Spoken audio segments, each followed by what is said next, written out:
The night everything changed began as ordinarily as any other. I never imagined that a simple drive home would become the threshold between this life and something far beyond human comprehension. My name is Isabel Waltz, and what I'm about to share isn't just a story, it's my testimony. I was driving home after a late meeting at the airline company where I worked as a commercial pilot. The roads were mostly empty, with only the occasional headlights piercing through the darkness of the rural Indiana countryside. Rain had started to fall, gradually at first, then growing heavier as I continued down the winding country road that led to my farmhouse. My thoughts drifted between the flight schedule for the upcoming week and the homework I needed to help my children with before bed. 17 years as a pilot had given me confidence behind any vehicle's controls, perhaps too much. I hadn't noticed how the rain had slicked the asphalt into a treacherous mirror, reflecting my headlights back at me in distorted patterns. The deer appeared without warning, a flash of terrified eyes caught in my headlights. I swerved instinctively, the way they teach us never to do. The next few moments played out with nightmarish clarity, yet somehow in slow motion. My sedan hydroplaned across the center line, directly into the path of oncoming headlights. I remember thinking with peculiar detachment, this is how it happens. Not fear, just a strange recognition, as if I'd always known this moment would come. The impact was cataclysmic. The sound of metal folding into metal was deafening, followed by the crystalline shattering of glass. My car spun violently, rolling once, twice, before coming to rest upside down in a drainage ditch beside the road. The airbag deployed with explosive force, slamming into my chest and face. In those final seconds of consciousness, I felt a crushing pressure across my torso, a stabbing agony in my legs, and the warm trickle of blood from somewhere above my eye. My last conscious thought was of my children waiting at home, wondering why Mom hadn't returned yet. Then darkness engulfed me. But that darkness was only the beginning. I became aware of myself again, but something was profoundly different. The pain had vanished completely. In its place was a peculiar sensation of lightness, of unburdening. It was as if I'd been carrying an invisible weight my entire life, and suddenly it had been lifted. My consciousness felt extraordinarily clear, clearer than it had ever been. The first thing I noticed was that I was somehow looking down at the accident scene. The flashing lights of emergency vehicles cast eerie red and blue pulses across the rain-slicked road. Paramedics moved with urgent purpose around two crumpled vehicles. With detached curiosity, I recognized my own silver sedan, now a mangled heap of twisted metal. The roof had been partially crushed, and the driver's side had collapsed inward at a sickening angle. I could see myself still trapped inside the vehicle. My body looked small and broken, blood matting my blonde hair against my face. The paramedics were working frantically, calling out medical terminology that, despite my lack of medical training, I somehow understood perfectly. One of them kept repeating, "We're losing her. We need to extract her now." I felt no attachment to that broken shell below me.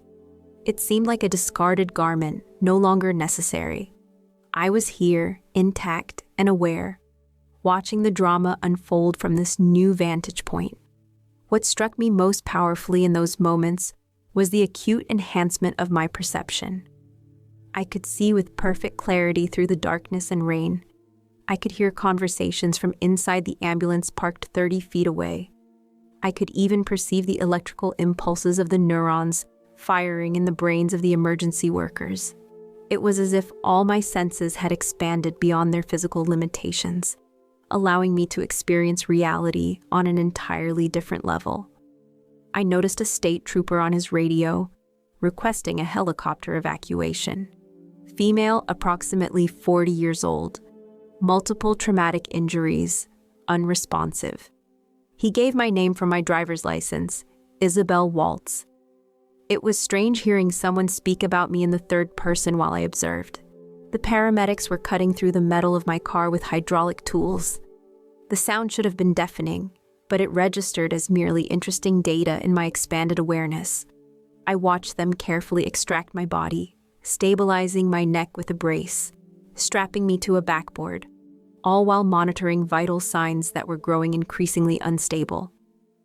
"BP's dropping. We're losing her," a female paramedic shouted. I felt a gentle tug then, drawing my attention away from the accident scene.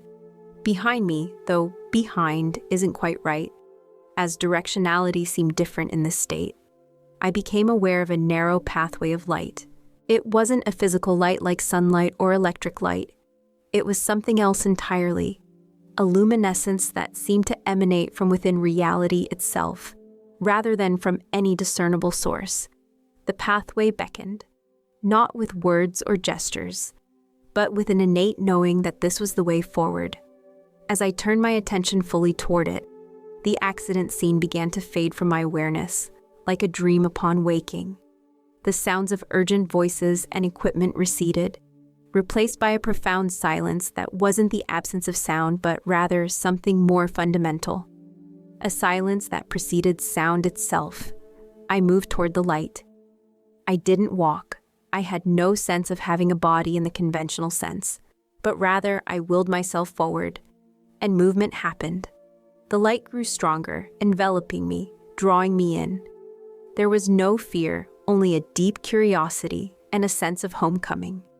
As I entered fully into the light, the last threads of connection to the physical world below seemed to dissolve. The light became a tunnel or corridor of sorts, with walls of pure, shimmering luminescence. I was moving through it, accelerating, being drawn forward by some gentle but irresistible force.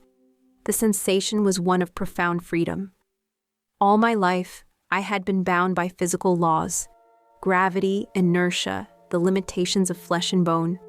Now, those constraints had fallen away. I moved with the fluidity of thought itself, unhindered and unbounded. As I traveled through this corridor of light, I began to notice subtle shifts in the quality of my consciousness. Memories from my life began to surface, not in chronological order, but arranged according to some deeper pattern of meaning that I couldn't quite grasp. They weren't like normal memories. They were vivid, multi-sensory experiences, as if I were reliving them completely. I saw myself as a child, feeling the sunshine on my face for what seemed like the first time. I experienced again the moment I first sat in a cockpit, the exhilaration of my first solo flight, the indescribable joy of holding my firstborn child. But I also relived moments of failure and regret, the harsh words I had spoken to loved ones, opportunities to show kindness that I had missed. These memories simply the tapestry of choices and experiences that had constituted my life. I understood with perfect clarity how each decision had shaped not only my own existence, but had rippled outward, affecting countless others in ways I had never fully appreciated. The tunnel began to widen, the light growing even more brilliant, yet it didn't hurt my eyes or overwhelm my senses. Rather, it seemed to reveal things more clearly. I sensed I was approaching a threshold of some kind, a boundary between one state of being and another. Then, without warning, I was there. The transition was seamless, yet absolute. One moment I was traveling through the tunnel of light, and the next I had emerged into somewhere else. Calling it a place feels inadequate, as it implies location in physical space. This was more like a state of being, a realm of existence operating under entirely different principles. The first thing that struck me was the quality of light. It permeated everything, emanating not from any source but from reality itself. This light carried information, consciousness, meaning, as if light, knowledge, and love had been fused into a single essence. It illuminated not just physical forms, but the true nature of everything. I became aware that I wasn't alone. Presences surrounded me. I hesitate to call them beings or people, though they had distinct identities. They existed as patterns of light and consciousness rather than physical forms, yet I recognized a profound familiarity in them. They communicated with me, not through words, but through direct transference of thought and feeling. Their voices resonated with love so pure and unconditional that it would have brought me to my knees had I possessed physical knees. "Welcome, Isabel," they communicated, though not in English or any human language. It was pure meaning, transmitted directly from consciousness to consciousness. I felt bathed in their welcome, their acceptance. There was no judgment, only recognition and love. They knew me, not just the person I had presented to the world, but the entirety of who I was, including parts of myself I had never acknowledged or had tried to hide. And they loved me completely, without reservation or condition. In their presence, I became aware of my own luminous form. I wasn't physical, yet I existed as a distinct pattern of light and energy. I could sense the essence of who I was, my consciousness, my soul, manifested as a unique configuration of this universal light. The environment around us, though environment fails to capture its nature, was fluid, responsive to thought and intention. It wasn't fixed like physical reality, but seemed to be in constant creation, shaped by collective consciousness. Colors existed that I had never seen before, hues that would be impossible in the physical spectrum. Structures of light and energy formed and reformed in patterns of mathematical perfection and infinite complexity. One of the presences moved closer to me, or perhaps it would be more accurate to say that its consciousness merged more fully with mine. In that merging, I received a download of understanding about where I was and what was happening. I learned that what humans call reality is merely a thin slice of a much vaster existence. Physical reality, with its solid, seeming objects and linear time, is like a simplified interface, a way for consciousness to have certain types of experiences and learn certain types of lessons. But the fuller reality, this realm I now found myself in, was the more fundamental one. It was as if I had been living in a shadow world and had now stepped into the light that cast those shadows. The presence communicated that I was in a transitional state. My physical body had experienced what humans call clinical death, but the final separation had not yet occurred. I existed in the threshold between worlds. "There is something you must see," the presence communicated, "something you must understand." With that, my awareness expanded exponentially. It was as if I had been looking through a keyhole, and suddenly the entire door had dissolved, revealing a vast landscape beyond. I perceived not just this realm, but countless others, dimensions intersecting dimensions in a cosmic architecture of unfathomable complexity. I saw the universe, not as astronomers see it, but as it truly is, a living, conscious totality. Every galaxy, every star, every atom pulsed with consciousness. Nothing was truly inanimate. Everything participated in a great cosmic dance of creation and experience. I perceived the underlying patterns, the sacred geometry that formed the template upon which all existence was built, and I saw humanity's place within this vast tapestry. I understood that human beings are multidimensional creatures, their physical bodies just the densest layer of a complex energy structure that extends into other dimensions. I saw how souls enter physical existence, carrying with them purposes and intentions, lessons to learn, and gifts to give. Most overwhelmingly, I perceived the presence of what I can only describe as the Source, the fundamental creative intelligence from which all existence springs. It wasn't localized but omnipresent, not a being but being itself. As my awareness touched this source, I experienced a love so profound, so all-encompassing that it defies description. This wasn't the human version of love, with its conditions and limitations. This was cosmic love, the fundamental force that binds all existence together. In the presence of this love, I understood that there is no death, only transformation. Consciousness is never extinguished. It merely changes form. What humans fear as the end is merely a transition, a passage from one state of being to another.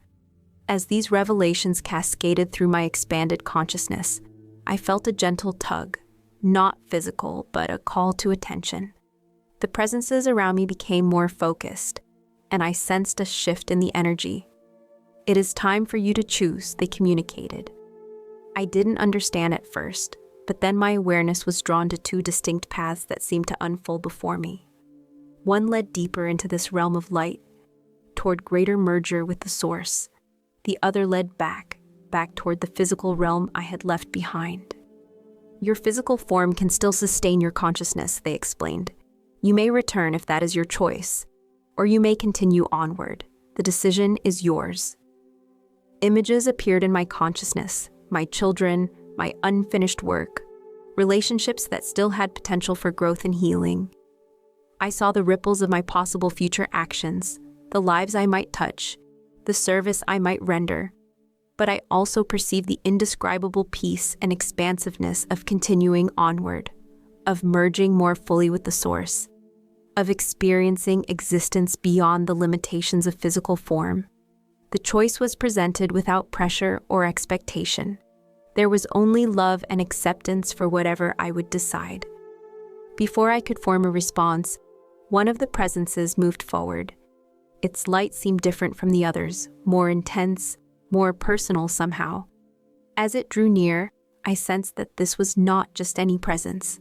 Isabel, it communicated, and the transmission carried such perfect love that my entire being resonated in response. There is more for you to see before you choose. With that, the reality around me shifted once again. The realm of light receded, not disappearing but becoming the background, rather than the foreground of my experience. In its place appeared a new environment, one that chilled my formless being to its core.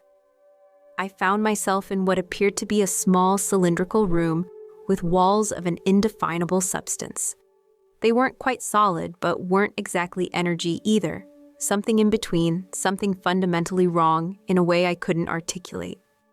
The walls were dotted with small doors of varying sizes, each with a flat, high-gloss red handle that seemed to absorb rather than reflect the dim light. The ceiling glowed with a translucent white light, behind which I could perceive a slow-moving liquid the color of blood, circulating in ominous patterns. The floor beneath me, though I had no physical feet to stand on, was bare and featureless. But the most striking aspect of this place wasn't its physical properties. It was the absolute absence of the love and light I had just experienced. This place was defined by that absence, a void not of matter, but of meaning, hope, and connection. Most terrifying of all, I realized I was alone. The presences that had accompanied me were gone. The constant background awareness of the source had vanished. For the first time since my consciousness had separated from my body, I felt isolated, cut off, abandoned. Hello, I tried to call out. Though I had no voice in the conventional sense, my attempted communication fell flat, absorbed by the oppressive emptiness of the space. Then I sensed, rather than saw, a presence at the periphery of my awareness. Unlike the luminous beings from before, this presence was shadowed, indistinct. It stood with its back toward me, radiating not love, but utter indifference. Where am I? I directed my thought toward the presence. Where you have placed yourself, came the flat response, delivered without turning to acknowledge me. A chill ran through my consciousness. Is this hell? I asked, dreading the answer. The presence gave what might have been a slight shake of its head. No. Purgatory, then? I ventured, recalling distant Sunday school lessons.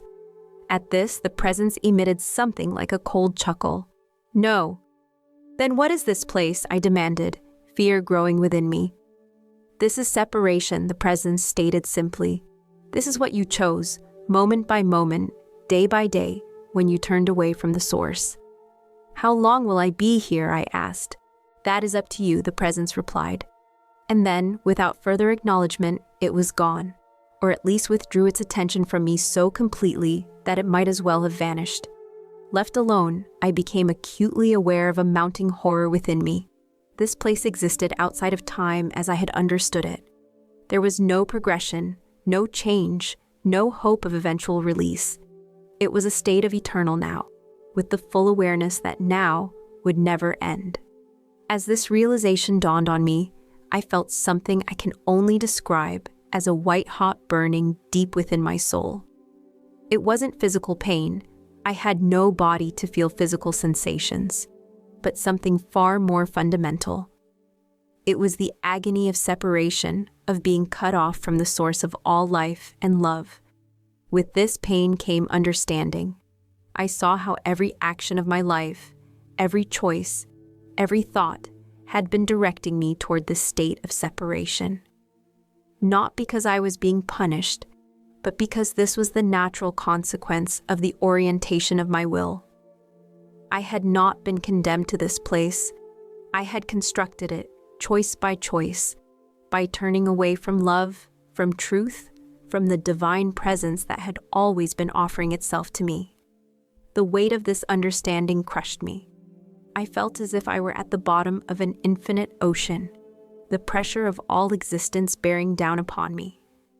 Regret washed through me in waves, not for the things I had done wrong by human standards, but for the countless moments I had missed the presence of the divine in my life, for all the times I had chosen the shadow over the substance. Despite having no physical form, I tried to move, to escape this crushing revelation, but there was nowhere to go. The red-handled doors remained immobile, and I had no means to open them anyway. The blood-like substance continued its slow circulation above me, indifferent to my suffering. In desperation, I turned to the vast knowledge that had somehow been downloaded into my consciousness during my time in the realm of light.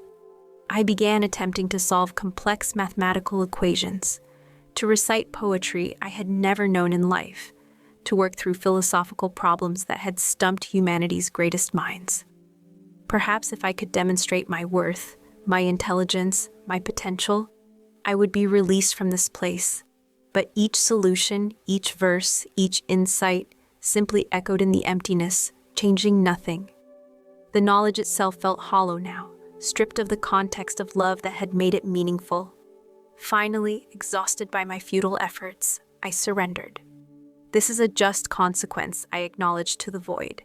This is where I belong. I am here because of what I chose in life. The moment of that surrender marked a shift. The red liquid above me began to lighten in color, almost imperceptibly at first, then more rapidly. As I watched, it transformed from blood red to a luminous crimson, then to a radiant pink, and finally to a pure, translucent white. I cannot free myself, I acknowledged. I need help. With that admission, I felt myself being lifted up, passing through the now white substance in the ceiling. It enveloped me not as a liquid, but as a purifying presence, washing away the burning pain that had consumed me. As I emerged on the other side, I found myself in a vast open field of the most vibrant green grass I had ever encountered. The sky above was a perfect crystalline blue, unmarred by clouds. The colors here were so intense, so real that they made the world I had known seem like a faded photograph by comparison. The presence I had encountered in the cylindrical room was here too, but transformed. No longer indifferent, it radiated care and compassion. You have passed through, it communicated, its meaning clear and loving. Am I out? I asked, still not quite believing the transformation. Yes, came the gentle reply. Is this real? I questioned, overwhelmed by the beauty and peace surrounding me. More real than anything you have known, the presence assured me. Peace flowed through me, not just an absence of distress, but a positive presence of wholeness and harmony. I understood that what I had passed through was not punishment, but purification. The cylindrical room had been a place of reckoning, where I had confronted the truth of my own choices and their consequences. The blood-like substance had transformed because I had finally recognized my need for redemption. A redemption I could not accomplish for myself. As I basked in this understanding, the field around me seemed to pulse with life and meaning. Every blade of grass, every particle of air vibrated with purpose. I sensed that I was being prepared for something, though I didn't know what. The loving presence drew nearer. You have seen what separation means, it communicated. Now you must see what awaits those who choose connection. Before I could respond, my surroundings shifted again. The green field dissolved, and I found myself in what I can only describe as the presence of pure light. But this wasn't just illumination, it was living light, conscious light, light that knew me and loved me with perfect, unconditional love. I recognized this light. It was the source I had glimpsed earlier, but now I was fully immersed in its presence. In that immersion, I understood with absolute clarity that this was what humans had always been trying to name when they spoke of God. Not a being among beings, but being itself, the ground of all existence, the creator and sustainer of everything that is. In the presence of this light, I saw the truth of myself, both the beauty and the brokenness. I saw how I had been created for communion with this light, how every human soul was designed to reflect and embody it in unique ways. I saw how my separation had never been what the source desired, but what I had chosen through my turning away. Most powerfully, I saw how this light, this God, had never abandoned me, even in my darkest moments of separation. The love had always been there, offering itself, waiting for my recognition and acceptance. As this understanding flooded through me, I felt the light not just surrounding me but entering me, filling every part of my consciousness with its radiance. It was healing, restoring, making whole what had been fragmented. In that union, I experienced joy beyond anything I had known or imagined. Joy so intense, it would have been unbearable in a physical body. It was ecstasy in the truest sense, a standing outside of oneself to participate in something infinitely greater. Time ceased to have meaning. I existed in an eternal moment of communion with the divine light, experiencing a fullness of being that made my previous existence seem like a shadow or a dream. Then, gently but clearly, I sensed a communication from the light. "You must return." "Return?" I questioned, unable to comprehend leaving this state of perfect union. "Your time has not yet come," the light communicated. "There is work for you to do, testimony to bear, love to share." Images appeared in my consciousness, my children, my colleagues, strangers I had yet to meet. I saw how my experience could bring hope, healing, and understanding to others. I saw specific moments in a future that had not yet unfolded, where my presence would make a crucial difference. But how can I go back, I asked. How can I return to the limitations and pain of physical existence after experiencing this? "You will not go alone," came the response. "What you have seen and known here will go with you. You will carry this light back into the world." I understood then that returning wasn't a punishment or a lesser path. It was a mission, a calling, an opportunity to bring something of this realm back into the physical world that so desperately needed it. I felt myself being prepared for the return journey.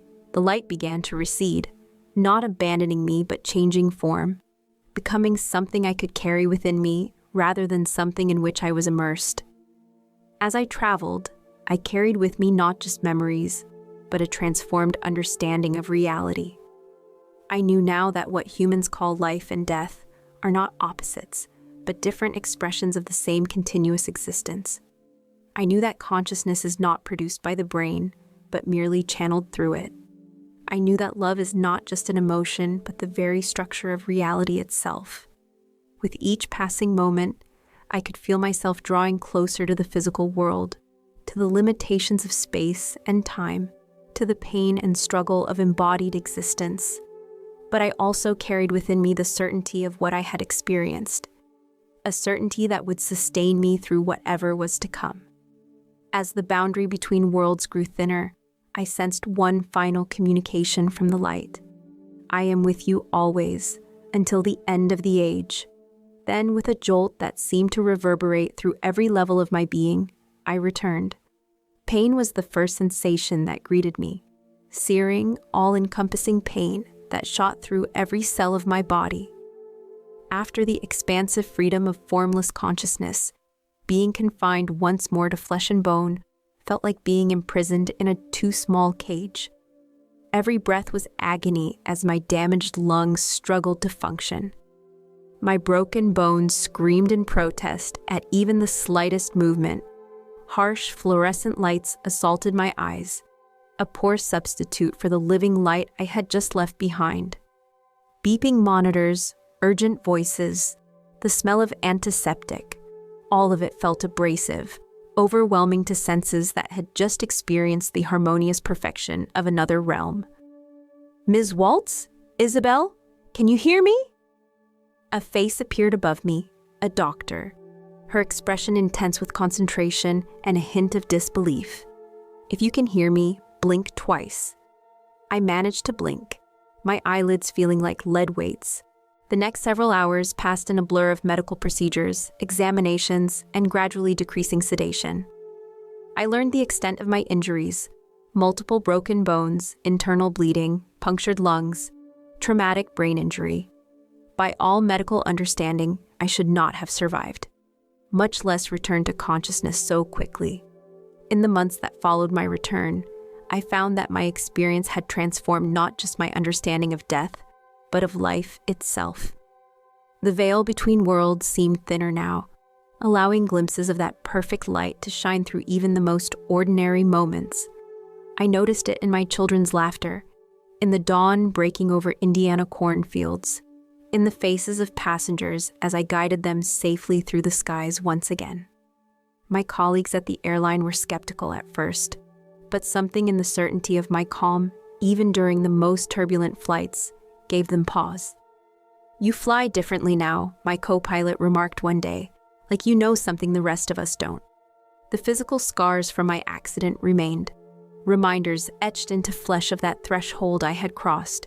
Sometimes, in quiet moments when pain flared in my partially healed bones, I would close my eyes and reconnect with that limitless light I had experienced. It wasn't memory exactly, but a living connection that transcended time and space. Medical professionals attempted to explain away my experience: oxygen deprivation, hallucinations from trauma, the brain's final comfort mechanism. But their theories felt hollow against the profound reality I had witnessed. How could I explain that the world beyond death was more real, not less, than the one we navigate daily?